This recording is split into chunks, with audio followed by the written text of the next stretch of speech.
Family influencers must be stopped. Hey guys, welcome back to the channel. I'm Danielle. Please, if you can, take a moment to subscribe and like this video if you'd like. Family influencers are the worst. And I feel like I need to give a disclaimer for this video. In this video, we're going to be talking about child exploitation, child abuse, sexual abuse of children, physical abuse of children, and just about every other horrible, disgusting thing you can imagine. This video might get a little bit heavy, so please just be aware of that and take care of your own mental health, please. So it seems like every family channel, family influencer, even the ones who start out wholesome and sweet or whatever, all turn just bad. And if it doesn't turn into like a really dangerous situation where parents are arrested, the children end up just being horribly just exploited for their entire lives.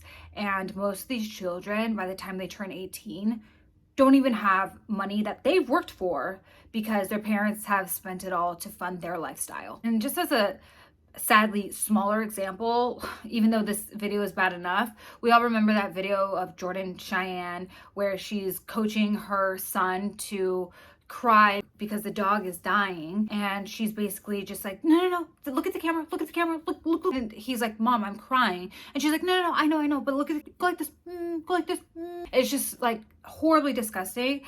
I know that she did apologize for that, and that is like minor, sadly. It's not minor at all, but it's minor in comparison to how bad it gets. But I mean, some of these kids are lucky to even be alive, okay? And we'll get into that. Pray for us. We appreciate it. I love you guys. Come here. Come closer for the video. Come closer. Come closer. Put your head right here. Come closer. Close down. Put your head down here. Act like you're crying. Really quick. I am crying.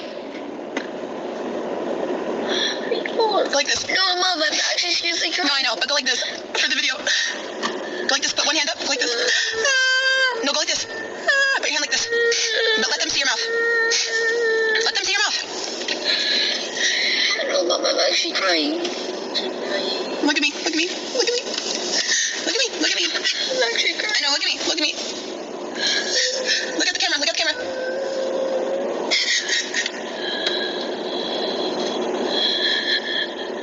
Okay, it's okay. I mean, this behavior is disgusting. Like, it's just yuck, okay? Yuck. Like I said, I know she did apologize for this, but come on, like, really? You're not apologizing for your actions. You're apologizing because you got caught. Let's be real here. So next, I want to talk about this mom who, of course, exploits her daughter on TikTok, and they got popular for filming affirmation videos. You know, affirmation videos where she's doing her daughter's hair and telling her daughter, I am kind, and the daughter's repeating after her, saying, I am kind, I am beautiful, great. Love to see it. Teach your daughter how to be confident and teach her self-love. Love that. I don't know why you gotta film it, but here we are. So she was filming her and her daughter setting up a piece of furniture, and she was yelling at her daughter. And she posted this on accident, of course. She forgot to clip out that section where she's yelling at her daughter, and her poor daughter knows better. And she's like, you don't need to yell at me. And it's just, it's really gross, and it just really like, it's just so sad that because she's not performing for her mom to film, and so her mom could get a brand deal, she is getting yelled at, you know, because that's all that matters to these people is likes, views, engagement, brand deals. And, you know, your kids shouldn't be working for you. If your channel is not successful without your child, then you're exploiting your kid. I'm sorry. Full stop, and I will die on this hill. When you become famous for doing affirmations with your daughter and empowering her, but behind the scenes, she's your puppet for content. This isn't the first time Tiana has been caught behind the scenes scolding her daughter for not performing correctly. Well, Scarlett, you haven't even done your side yet. Come on, man, do your side! Don't gotta yell. Huh? Hey. It's still loose, dude. Come on.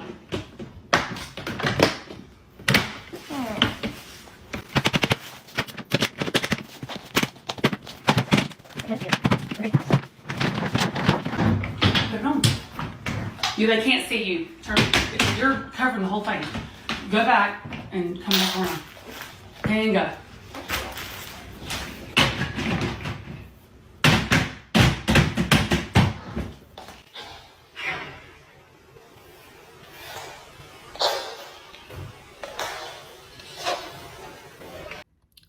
yuck. And let me just remind you, like I said before, this mother-daughter duo got popular by filming affirmation videos. From affirmation videos to literally yelling at your daughter on camera. Okay, great. Now, okay, it's already been pretty bad, but trigger warning, this is where it gets far worse, okay? This next family that I'm going to talk about, you might already be familiar with because this case has been all over the news, all over social media. But in case you haven't, to be honest with you, this family deserves their own video in itself. These children deserve their own video in itself because of all the darkness and trauma that they've gone through. But nonetheless, I wanted to mention it here. So the 8 Passengers is a family channel which consists of the mother, Ruby Franke, her husband, Kevin Franke, and their 6 children. If you're looking for a whole deep dive on this channel, this family, or this case, this is not the video. I'm not going to be doing a deep dive, but I'm just going to let you know kind of the main points. These parents have been causing concern for a really long time because they've been posting every aspect of their lives and their children's lives on social media for many years. They've just been exploiting the living crap out of their kids and oversharing every little embarrassing aspect of their kids' lives. The parents film period videos of their kids, videos of the girls shaving their legs, all those like really embarrassing things that you go through during puberty, to the point where the kids literally said on video that they don't have any friends. They just flat out told their mom in a video that they don't have any friends at all. And you may never get the phone back. Probably. No, I have no friends. You can play with friends. No, like I don't have friends. I don't have friends either. I literally like told my friends I'm not hanging out with them anymore because they say some pretty messed up stuff. I don't even know where they live. They're pretty far away. So- Yeah, sharing with everyone the fact that you don't have a group of friends, that's really hard. I'm sorry that you're in that situation. And I'm proud of you for cutting off with friends who make inappropriate jokes and who are inappropriate. So they came under scrutiny over the years due to Ruby's really strict, militant parenting philosophy, and she was encouraging her followers to do the same. This led some of her viewers to speculate that she was abusing her kids. She's talked about how she took her son's bedroom and bed away for 7 months because he played a prank on his little brother. My bedroom was taken away for 7 months and then you give it back like a couple weeks ago. I don't think our viewers know that. You've been sleeping on a beanbag. I've been sleeping on a beanbag since October. And they gave my room back like 2 weeks ago. Oh, I'll give you the reason why I lost my bedroom. I think so. I think this is the reason. At least this is the reason that's been in my head. It's pretty funny, but now that I look back, I mean, it's pretty depressing. No, we never told our viewers. That I woke Russell up at 2 in the morning and told him that we're going to Disneyland and he has to pack. And he got up and made his bed all neatly and then packed all his clothes in a suitcase. And then he walked out the door and I'm like, Russell, he's like, what? And he's all happy. Has his sunglasses on. Do you think it's funny? Because And then I walk out. if you think it's funny, then that was 7 months ago. Maybe you need longer without a bedroom. It was not funny. She also sent him to Anastasia, one of those really horrible, abusive, like schools that are up in the mountains where they have to like pretty much camp out and learn how to hunt, live off the land. And she's just really over the top and militant. So she came under fire a while back for not packing her 4-year-old daughter a lunch. I guess the teacher had called Ruby to let her know that her daughter didn't bring her lunch to school. And she's like, sorry, my daughter's responsible for bringing her own lunch. Ma'am, she's 4. When I was 4, I would be running around in my underwear eating donuts all day. I would not be remembering or even caring to pack a lunch. Like, what? Are you serious? I just got a text message from Eve's teacher, and she said that Eve did not pack a lunch today, and can I bring a lunch over to the school? This happens quite often when you're raising children, because I know that her teacher is uncomfortable with her being hungry and not having a lunch, and it would ease her discomfort if I came to the school with a lunch. But I responded and just said, Eve is responsible for making her lunches in the morning, and she actually told me she did pack a lunch. So the natural outcome is she's just going to need to be hungry.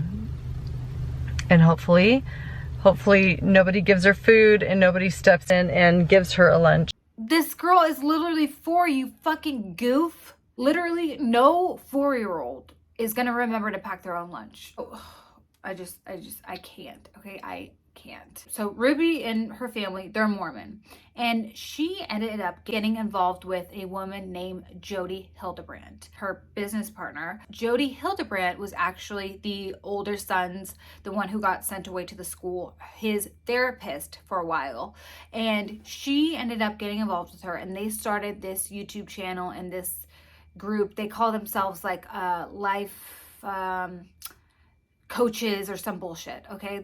They have no, Jody was a therapist, but she lost her license. Ruby has no background, like license to be a therapist, but they called themselves life coaches, and they had this channel called Connections, and they called themselves Moms of Truth. It's giving culty. They would use their own lingo. It's giving just very culty vibes. So I don't know if you guys know about the BITE model. The BITE model is basically a model which is used to determine whether or not something is a cult or not. Basically everything in Moms of Truth and Connections, whatever, in my opinion, it falls into the requirements of the BITE model, okay? They use all their own little lingo. They say like, people who are not doing what they want are living in distortion. They overuse this word distortion, where they basically, anything that you're doing that they don't agree with is living in distortion. So if you're not obeying, if you're having sexual fantasies, if you're even attracted to your spouse, God forbid you be attracted to your spouse, that's all living in distortion. That's besides the point, but I just kind of wanted to tell you what their whole gig is. So Ruby had recently separated from her husband, Kevin, and took the children and moved into Jody's, like, I mean, huge mansion. Like, this is where, like, the rich live, okay? This place is in, like, the Red Rock Mountains. Well, it's not, like, in the mountains, but it's just, like, beautiful. Like, this is a huge compound. Like, people that live here have money. So let me read you what they've been up to. On August 30th, 2023, police were notified that a juvenile described as appearing emaciated with open wounds and duct tape around their extremities went to a neighbor's house asking for food and water. The child, along with another in similar condition, were transported to a local hospital. After the discovery, the Santa Clara Islands Public Safety Department announced the arrest of Ruby Franke and Jody Hildebrandt in a press release. Police records showed that the two women were charged with 2 counts of aggravated child abuse. However, the charges were upgraded on September 5th when Franke and Hildebrandt were each charged with 6 felony counts of child abuse. The attorney's office said that the 6 charges each woman faced center around the abuse Franke's 2 children allegedly endured. Franke's 12-year-old son is the one who allegedly climbed out of the window in Hildebrandt's home and went to a neighbor for help. After being notified of the situation, authorities went to Hildebrandt's home where they found Franke's other child, aged 10. So basically, this woman and her business partner, who literally called themselves Moms of Truth, who used to preach online how to parent properly when your kid is living in distortion, were literally arrested and charged with 6 counts of felony child abuse. Let that sink in. I think 2 counts were dropped under a plea deal, but regardless, 6 counts of child abuse.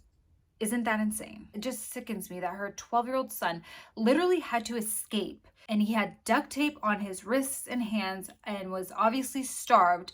And I think allegedly there is photos, I guess there's like this underground vault that's basically like a safe, but it locks from the outside. It basically, people are speculating that the kids were held in that underground bunker. Regardless, It was bad enough to where this kid literally had to run. Mind you, these houses are far apart, and it's in Utah and like the dead heat, like Red Rock, extremely hot. This kid had to go far because these houses are on like acres of land. The courage it took for him to escape and then go to the neighbor's house, and then he didn't even want to tell them what happened or what they were going through. He simply was asking for food and water. And authorities are saying that it took him a really long time to talk about what was going on because he didn't want to talk about it. All he wanted was food and water. So the neighbors, when they called 911 and they were like explaining that the kid looked like he was being starved, and it looked like he was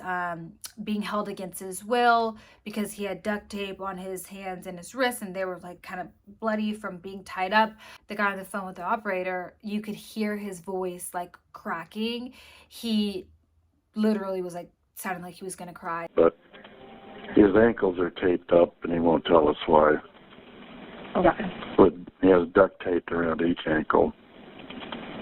Yeah, there's sores around them. I think there's a good chance he's been. Oh, and he has them around his ankles. I mean his wrists as well. Okay, this boy has been. He needs. This kid has obviously been. I think he's been detained. He's obviously covered in wounds. Wow, how unbelievably traumatic. So there are tons of families like this, and honestly I can go on and on, but I have to keep this video somewhat short because I am filming on my phone. But we're sadly barely scratching the surface with family channels.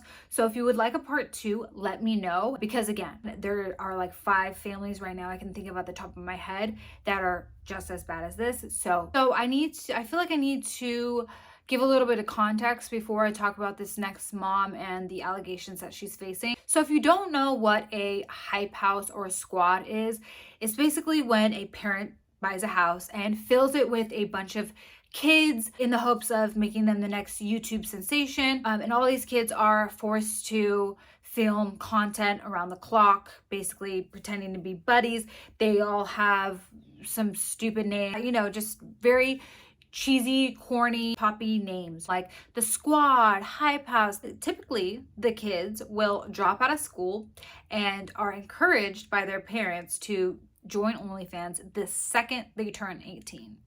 And if you think I'm exaggerating, I assure you I'm not. Now that we got that out of the way, let me introduce you to Piper Raquel. She is now a 16-year-old girl, and she's known for posting really provocative videos, especially for her age. She's basically been online her entire life and posted videos like bikini try-on hauls, stuffing my bra to see if my boyfriend notices prank, thumbnails of her in bikinis, basically lingerie, cheating with the door locked prank, period videos.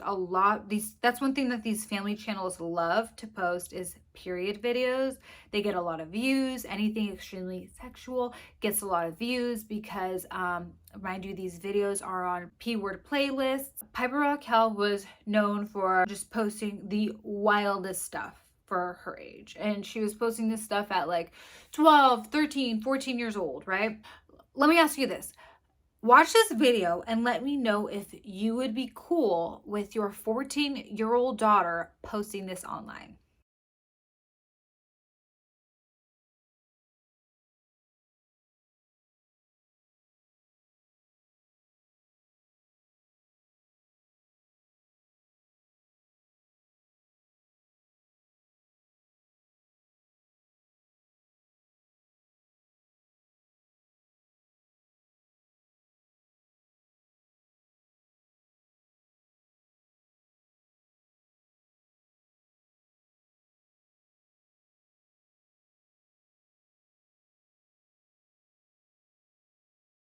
So you get the idea. So Piper Raquel's mom, Tiffany Raquel, Piper Raquel's mom's name is Tiffany. She literally calls herself the Madam of YouTube. And she has said that she makes kitty corn.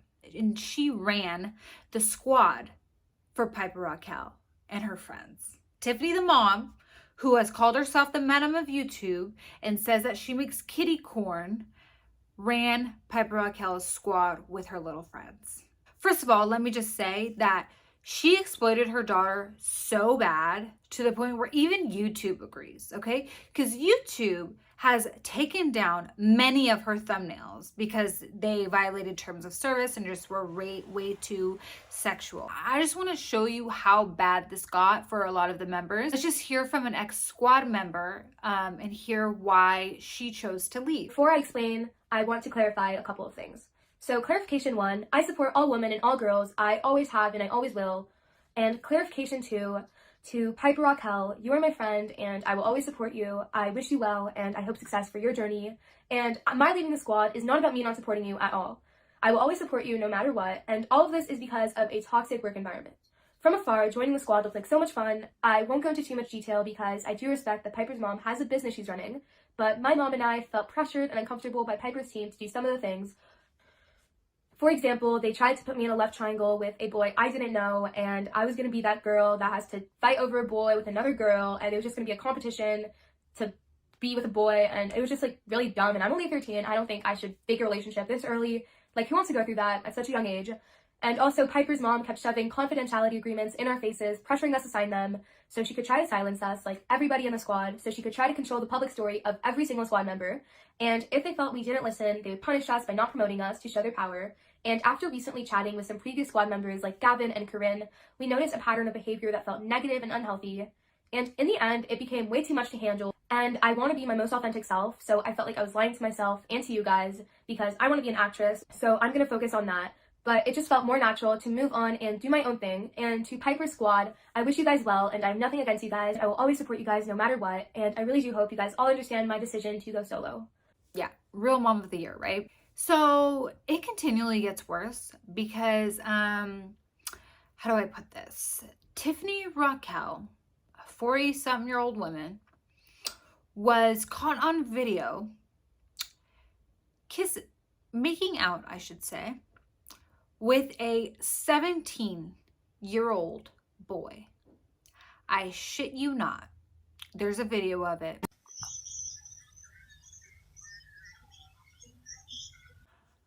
I'm sorry, ma'am, but what the fuck is wrong with you? Okay, so, God, you know what? Oh, God. So that boy, his name is Regan. And Regan made a statement. Regan says, after attending the Rock Your Hair, Rock Your Summer party and concert, we went to Tiffany Raquel Smith's apartment in Hollywood to collaborate and create content for social media. I was only 17 years old at the time. 6 people were present. Piper Raquel Smith, Kristen Hatcher, Tiffany Smith, Hunter Hill. He's another one that I don't have time to get into, but horrible person right there. Hunter Hill, remember his name. Hunter Hill, Nathan Poland, and me. Tiffany Smith was 30 years old at the time. At the time, both Kristen Piper and I shared the same talent manager, Matt Dugan. He was at the event but did not come to Tiffany's apartment. Tiffany provided alcohol for everyone, including her 9-year-old daughter, Piper. She drank a lot herself and was extremely drunk as shown in the video. She gave me alcohol and I was a bit tipsy myself. Both Hunter and Nathan left the apartment to go someplace. We started streaming live on social media using the app called YouNow from my personal account. I was sitting on the couch between Kristen and Tiffany. Piper was standing behind her mom. During the live, Tiffany grabbed my face and started to French kiss me. Piper grabbed her by the head and pulled her back to remove her. She proceeded to kiss me again. I turned off the live at that point. I was in shock and wasn't sure how to react. I had not been kissed by a lot of girls before. Tiffany did not stop coming on to me. She grabbed me by the waist and tried to pull my underwear. She dragged me into her bedroom. I called Kristen for help at that point. I was scared Tiffany was going to grape me. Kristen helped push Tiffany away and together we put Tiffany to bed where she quickly passed out. We put Piper to sleep on the couch and left the apartment together. People who screen recorded the live footage of the kiss started to post it everywhere on YouTube. After leaving her apartment, we called Matt Dugan to tell him about the incident as we did not know what to do and wanted his guidance. He assured me that he was going to make sure Tiffany is stopped and punished. He promised he would take care of it. Matt Dugan was my mentor at the time as I moved to LA on my own, so I trusted him fully to do the right thing. Like, are you effing serious? How isn't this a thing that more people are talking about? How is this woman not in prison, first of all? And how are more people not talking about this? Oh, that's right. I know why. Because YouTube doesn't like videos like this, and videos like this don't get monetized. So it just goes to show money is more important than exposing these predators. So that was pretty damning, you might say, right? Well, it gets worse. So most recently, Tiffany Rockwell, the mother of a teen YouTube star, will face claims of emotional, physical, and sexual abuse from 11 teen content creators who were featured on her daughter's channel in a trial that starts Monday. The court proceedings will offer a rare glimpse into the lucrative and largely unregulated world of child YouTube stardom. The teen creators allege they endured physical and emotional injuries from harassment, molestation, and abuse, according to the complaint. All of them say they weren't paid for their work and appearances. The plaintiffs described Smith as a mean-spirited control freak and alleged she made comments about children's genitalia, shouted obscene and sexually graphic remarks at them, encouraged them to be sexy and sexually aggressive in videos, and inappropriately touched the children on their legs, thighs, and buttocks. One plaintiff said Smith told her she was mailing Raquel's underwear to men that like to sniff it. Yeah, you heard that right. Tiffany mailed her teen daughter's dirty underwear to nasty, dirty, old men to sniff. What the fuck? Tiffany needs to rot in prison, in my opinion, along with Ruby and Jody, all three of them. Basically, like I said, I can go on. I'm not sure if you've heard of all these families, but there are plenty more. Plain and simple, exploiting and making money off of your kids' online social media presence is disgusting. And bottom line is these channels should not exist, or at the very minimum, there needs to be very strict regulations put in place, like what they can and cannot do, how many hours they're allowed to film for, education requirements, financial protections put in place so that all their money goes into a trust and isn't blown by their parents before they even turn 18. There's a lot of change that can happen, but people need to start caring about this and start talking about this. And even if the video doesn't get monetized, just talk about this so that more people are aware of what's going on. It's not what you think it is. And once you start seeing things through the eyes of exploitation, you will never see these videos the same. It's like one of those things, once you see it, you can't unsee it. I'm sorry if this video was really heavy. I do want to try to keep these videos a little lighter and more fun, but I did feel like this was an important topic to discuss, and I am really passionate about it, if you can't tell. Like I said, let me know if you want a part 2. Please like and subscribe, and until next time, bye.